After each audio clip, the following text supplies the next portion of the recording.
Halo semua, di video ini aku dan Dea akan membagikan informasi seputar gizi dan juga kesehatan yang membahas mengenai salah satu minuman yang aku yakin sebagian besar dari kalian yang menonton pasti suka dengan minuman ini, yaitu jus buah segar. Nah, siapa sih yang gak suka jus buah segar? Nah, jadi di video ini kita akan bahas apakah minum jus buah segar setiap hari itu baik untuk kesehatan kita atau justru sebaliknya. Nah, untuk mengetahui hal tersebut, simak terus videonya sampai selesai ya. Nah, sebelum itu, apakah kalian tahu? Kebanyakan dari masyarakat modern saat ini itu lebih memilih mengkonsumsi jus buah daripada buah segar sebagai upaya memenuhi asupan gizinya. Mengkonsumsi jus buah itu memang praktis, terlebih lagi rasa jus buah yang lebih enak untuk dikonsumsi dibandingkan dengan buah segar menjadikan kebanyakan orang lebih memilih jus buah sebagai pemenuh kebutuhan gizi dari buah-buahan. Nah, jika memang demikian, tentu banyak masyarakat Indonesia yang sudah terpenuhi kebutuhan gizinya, baik dari kebutuhan serat hingga vitaminnya karena adanya kebiasaan mengkonsumsi jus buah ini. Akan tetapi, didapati bahwa 95% masyarakat Indonesia itu masih kurang akan asupan serat. Dan lagi, buah-buahan malah turut serta sebagai penyumbang asupan kalori sebesar 48%. Kenapa bisa ya?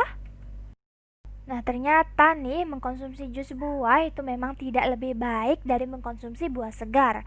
Cara mengolah jus buah dan juga frekuensi meminumnya itu menentukan apakah jus buah tersebut memang baik untuk kesehatan atau justru memicu penyakit lainnya. Nah, dalam penelitian yang dilakukan oleh Serpent pada tahun 2012 nih menyatakan bahwa jus buah yang dikonsumsi dalam kuantitas dan juga frekuensi yang tinggi akan berakibat buruk bagi kesehatan. Hal ini dapat terjadi karena dalam buah juga terkandung gula bebas berupa fruktosa yang tergolong dalam monosakarida sama seperti glukosa. Nah, hal ini berarti bahwa gula jenis ini itu mudah diserap sama halnya dengan glukosa. Nah, ketika kita mengkonsumsi jus buah yang kandungan fruktosanya tinggi, maka fruktosa yang terkandung akan mudah diserap oleh tubuh dan terjadilah lonjakan asupan gula yang mudah diserap ini berdampak pada naiknya gula darah hingga dapat berpotensi pada diabetes tipe 2. Dan lagi nih, tidak jarang dari masyarakat yang membuat jus itu lebih dari 5 buah dan kemudian ditambahkan lagi dengan gula. Hal ini berdampak pada peningkatan kandungan gula pada jus sehingga kandungan vitamin, antioksidan, dan juga gizi lainnya itu tidaklah sebanding dengan kandungan gulanya. Nah, peningkatan gula darah yang terjadi secara mendadak ini menyebabkan pankreas melepaskan insulin untuk menurunkannya ke tingkat yang normal. Jika hal ini berlanjut nih, akan meningkatkan resiko diabetes tipe 2. Nah, gula darah yang sering naik juga menyebabkan kadar lemak meningkat. Hal ini tentu dapat menyebabkan penyakit jantung, diabetes, serta penyakit degeneratif lainnya. Nah, mudahnya gula bebas berupa fruktosa pada jus buah yang terserap oleh tubuh itu disebabkan oleh hilangnya serat terlarut yang merupakan komponen terpenting ketika kita mengkonsumsi buah-buahan. Nah, serat merupakan golongan karbohidrat kompleks berupa polisakarida non-fatty yang memiliki manfaat sangat baik bagi sistem pencernaan kita. Ketika terdapat serat, maka fruktosa tidak akan langsung diserap karena fruktosa masih ada dalam sel dan serat itu sulit untuk dicerna sehingga penyerapan fruktosa itu berjalan lambat. Sedangkan pada jus buah itu sudah dalam bentuk cair dan kandungan fruktosanya sudah keluar dari sel sehingga tidak perlu melalui proses pencernaan yang panjang dan langsung diserap oleh tubuh. Konsumsi serat itu dapat membantu untuk memperlancar sistem pencernaan kita dan dapat menanggulangi sembelit hingga dapat menurunkan berat badan karena rasa kenyang jangka panjang yang diberikan. Nah, dalam jus buah itu memang terkandung vitamin dan juga mineral yang sama dengan buah segar. Hanya saja vitamin dan mineral yang dibutuhkan tubuh hanyalah berjumlah sedikit sehingga disebut dengan mikronutrien. Nah, kebutuhan kita akan vitamin hanya dalam satuan mikrogram hingga miligram, sehingga kita tidak butuh terlalu banyak mengkonsumsi makanan yang mengandung vitamin untuk dapat memenuhinya. Asupan vitamin berlebih yang larut dalam air seperti vitamin C dan B akan dibuang melalui urin. Nah, di sisi lain, vitamin yang larut dalam lemak seperti A, D, E, K, jika keberadaannya berlebih justru akan membahayakan kesehatan kita. Nah, sedangkan serat yang ada pada buah segar yang lebih kita butuhkan, karena termasuk ke dalam golongan karbohidrat yang merupakan makronutrien. Nah, menurut Jahari dan juga Sumarno pada tahun 2001, angka kecukupan gizi rata-rata serat pangan per hari yang dianjurkan adalah sebesar 30 gram. Nah, keberadaan serat ini sangatlah minim pada jus buah yang padahal serat ini sangat kita butuhkan dan sangat baik untuk kesehatan kita. Nah, proses juicing itu dapat meminimalisir kandungan serat terlarut pada buah, sehingga di jus itu sangat minim akan kandungan serat terlarut. Dan lagi nih, adanya tren program diet dengan hanya mengkonsumsi jus buah menjadikan masyarakat percaya dengan hanya meminum jus buah, seluruh kebutuhan nutrisi kita itu terpenuhi.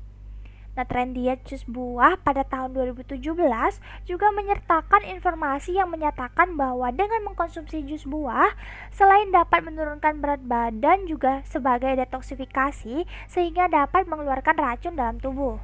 Nah, hal tersebut tentu kurang tepat ya, di mana minum jus buah itu hanya menyediakan asupan vitamin dan juga mineral. Sedangkan kita juga membutuhkan asupan karbohidrat, protein dan juga lemak untuk dapat memenuhi AKG kita. Ketika hanya mengkonsumsi jus buah dalam jangka waktu yang lama dalam masa diet tersebut, maka tubuh akan menganggap kita ada dalam situasi kelaparan dan hal ini malah akan menghambat metabolisme kita dan berujung juga pada keluhan kesehatan lainnya. Nah, selain itu, belum terdapat penelitian yang membuktikan perihal jus buah yang dikatakan dapat berperan sebagai detoksifikasi tubuh. Nah, tubuh kita ini sebenarnya sudah memiliki sistem detoksifikasinya sendiri, sehingga mengkonsumsi jus buah untuk melakukan detoksifikasi tidaklah diperlukan. Nah, selain itu, konsumsi jus buah juga tidak baik pada beberapa keadaan seperti sedang mengkonsumsi obat-obatan tertentu dan sedang mengidap penyakit ginjal. Nah, buah-buahan tertentu itu dapat menambah efek dari obat yang diminum sehingga dapat berdampak buruk. Nah, kemudian pada buah itu juga mengandung potasium yang tinggi sehingga jika seseorang sudah mengidap penyakit ginjal, hal ini tentu akan berdampak pada tingginya kadar potasium dalam darah yang dapat berujung pada detak jantung yang tidak teratur hingga serangan jantung. Nah, jadi minum jus buah itu boleh, asalkan melihat berbagai aspek seperti frekuensi dan juga kuantitasnya, obat-obatan yang sedang diminum, kemudian keadaan tubuh saat mengkonsumsinya, sebagai contoh apakah sedang mengidap penyakit ginjal atau yang lainnya, dan disarankan meminum jus atas persetujuan dokter. Nah, jadi berdasarkan pembahasan yang sudah dipaparkan oleh Dea tadi, ternyata mengkonsumsi jus buah setiap hari itu kurang baik ya. Jadi lebih disarankan untuk mengkonsumsi buah segar saja karena masih mengandung serat yang tinggi, di mana serat ini baik untuk kesehatan pencernaan kita. Baik, sekian informasi yang dapat kami sampaikan. Semoga informasi yang kami berikan dapat bermanfaat untuk kalian semua yang menonton ya. Thanks for watching and see you on the next video.